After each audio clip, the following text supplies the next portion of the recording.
여러분 안녕하십니까. 월요일 아침 여수 MBC 뉴스투데이입니다. 어젯밤 8시쯤 여수시 낙포동 여수국가산단 내 한 물류회사에서 34살 A씨가 석탄 운송 컨베이어 벨트에 몸이 끼었습니다. 이 사고로 소방대원 15명이 투입돼 2시간여 만에 A씨를 구조했지만 A씨는 아직 의식이 없는 상태입니다. 경찰과 소방은 정확한 사고 경위를 파악하고 있습니다. 강한 한파와 폭설로 도내 해역에 저수온 경보와 주의보가 발령됨에 따라 전라남도가 양식장 동해 피해 예방을 위한 각별한 주의를 당부했습니다. 전라남도는 최근 고흥 등량만과 여수 가망만의 저수온 주의보가, 한평만 해역에는 저수온 경보가 발령됨에 따라 저수온 대책 종합 상황실과 현장 대응반 운영 등 양식장 피해 최소화를 위한 총력 대응 태세에 들어갔습니다.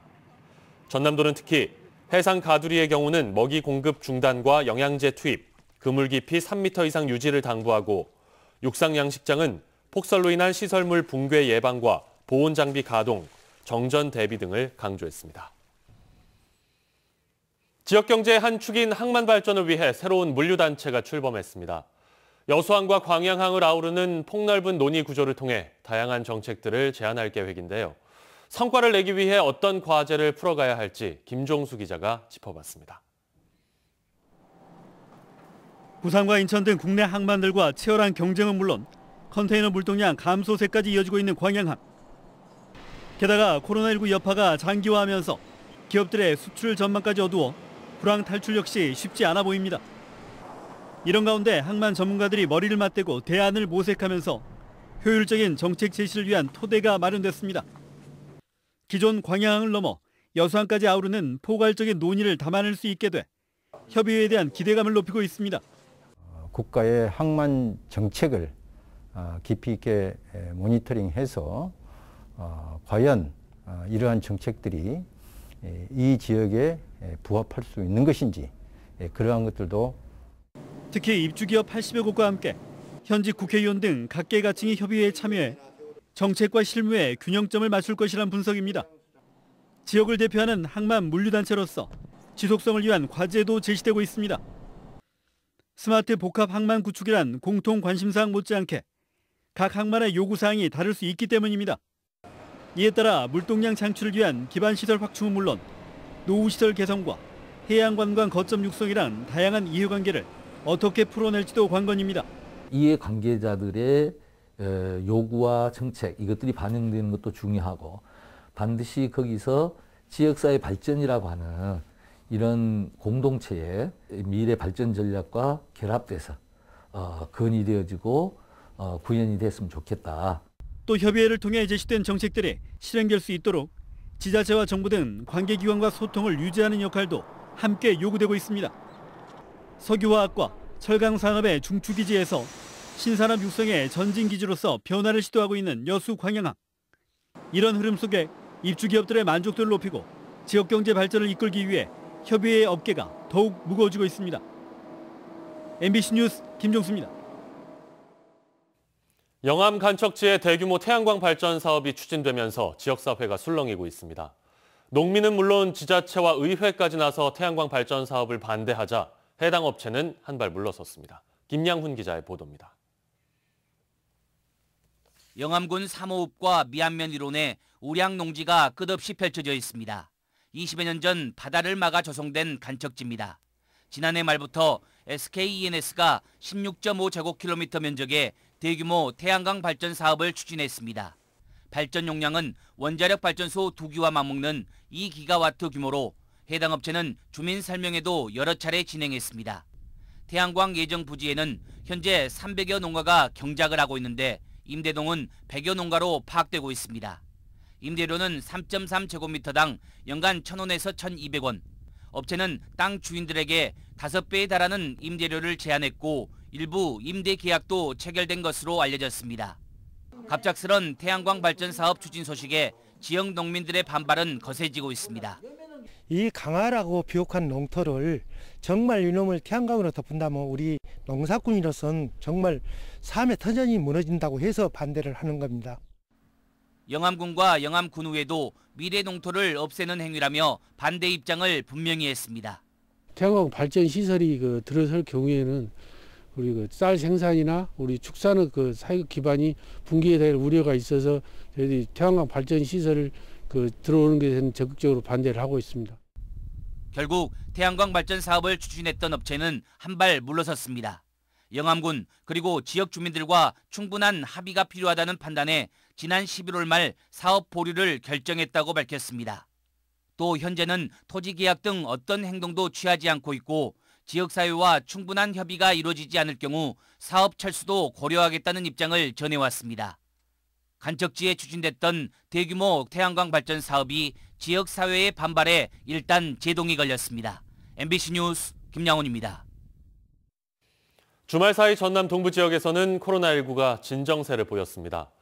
보건당국은 지난 8일부터 이틀 동안 순천 2명을 제외하고 진단 검사 결과 모두 음성이 나왔으며 추가 확산을 막기 위해 방역수칙 준수와 함께 상주 열방센터 방문자들의 적극적인 검사를 당부했습니다. 올해 들어 전남 동부 지역에서는 순천과 광양 등에서 지역 감염 확진자 26명이 발생했습니다. 순천시가 낮술 금지 행정명령을 해제했습니다. 순천시는 어제 브리핑을 통해 일명 낮술 금지 행정명령 등 정부 방역 대책보다 강화된 행정명령을 해제한다고 밝혔습니다.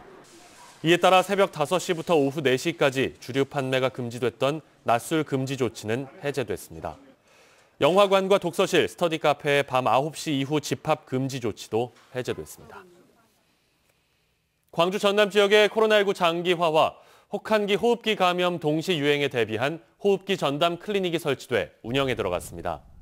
광주시에 따르면 호흡기 또는 발열 환자에게 1차 의료 서비스를 제공하는 의료기관을 감염으로부터 보호하기 위해 호흡기 전담 클리닉 13곳을 지정했습니다. 전라남도도 도내 22개 전 시군에 호흡기 전담 클리닉을 설치해 본격 운영에 들어갔습니다.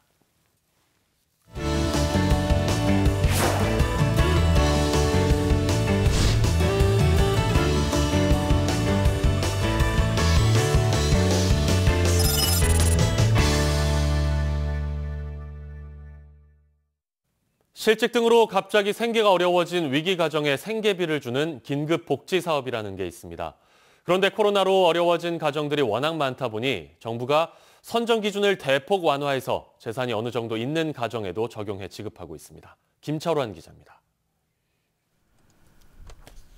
광주 광산구에 사는 51살 최모 씨는 위기가정 긴급지원제도 덕을 톡톡히 보고 있습니다.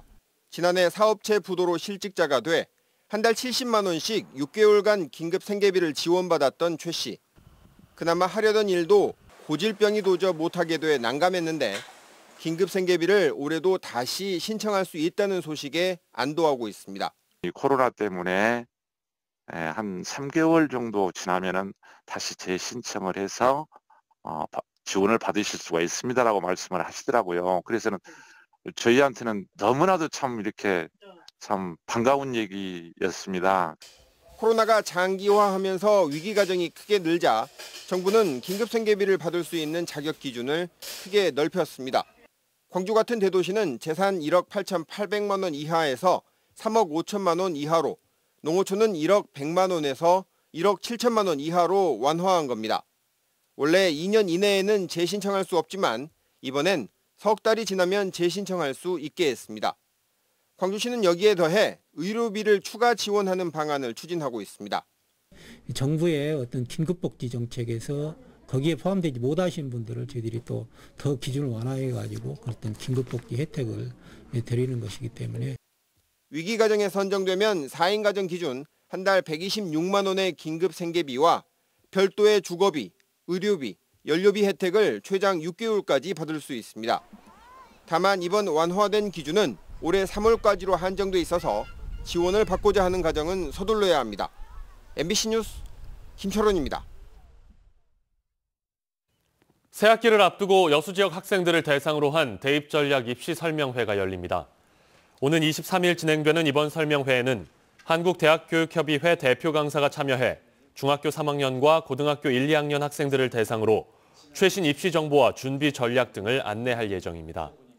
참여 신청은 오는 13일부터 19일까지 여수시 행복교육지원센터 홈페이지에서 할 수 있으며 유튜브를 통해서도 중계가 예정돼 있습니다. 도내 학교 밖 청소년들의 각종 교육 진로 프로그램 참여를 위해 올해 처음으로 교육 참여 수당이 지급됩니다.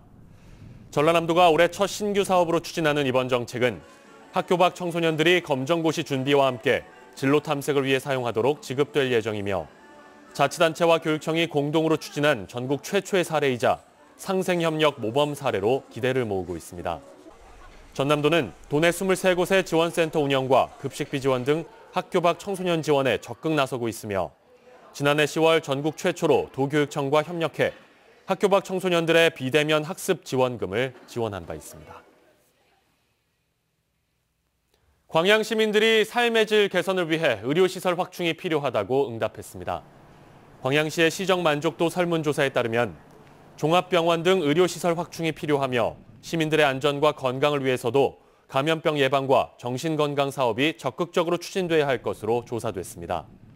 또 분야별 역점 시책으로는 여성 친화와 일자리 창출 정책 등이 우선 과제로 꼽혔습니다. 한편 지난해 시행된 정책 가운데에서는 긴급재난 생활비 지급이 만족도가 가장 높게 나왔습니다. 더불어민주당 소병철 의원이 국회 본회의를 통과한 중대재해처벌법과 관련해 보완책을 요구했습니다. 소 의원은 5년 미만 사업장의 사업주가 처벌 대상에서 제외됐지만 영세 사업장에서 재해 예방 대책을 적극적으로 시행하는 한편 재해가 줄지 않을 경우 법 개정이 필요하다고 강조했습니다.